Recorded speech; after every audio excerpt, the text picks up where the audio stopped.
pagi, Bapak, Ibu guru, serta teman-teman sekalian. Pagi hari ini, Selasa, 16 September 2025, kita akan mendengarkan sabda Tuhan dan merenungkannya. Marilah kita berdoa. Dalam nama Bapa dan Putra dan Roh Kudus. Amin.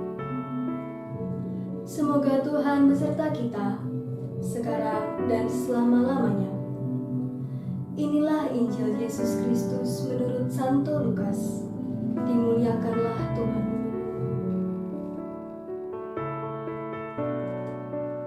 Pada suatu ketika, pergilah Yesus ke suatu kota yang bernama Nain. Murid-muridnya dan orang banyak yang berbondong-bondong pergi bersama dia. Setelah ia dekat pintu gerbang kota, ada orang mati diusung keluar. Anak laki-laki, anak tunggal ibunya yang sudah janda.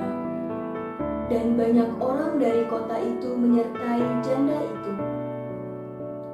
Ketika Tuhan melihat janda itu, tergeraklah hatinya oleh belas kasihan. Lalu ia berkata kepadanya, "Jangan menangis," sambil menghampiri usungan itu. Ia menyentuhnya, dan sedang para pengusung berhenti. Ia berkata, "Hai anak muda, aku berkata kepadamu, bangkitlah." Orang itu pun bangun dan duduk serta mulai berkata-kata. Lalu Yesus menyerahkannya kepada ibunya. Semua orang itu ketakutan dan mereka memuliakan Allah sambil berkata, "Seorang nabi besar telah muncul di tengah-tengah kita, dan Allah telah melawat umatnya."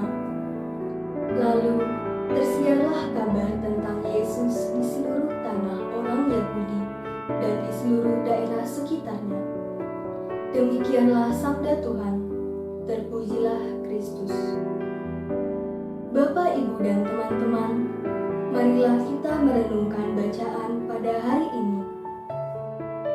Pernahkah kita mengalami keputusasaan dan sama sekali kehilangan harapan dalam hidup ini? Keputusasaan dan kehilangan harapan merupakan pengalaman pahit. Karena itu, tentu kita tidak ingin mengalami hal-hal seperti itu.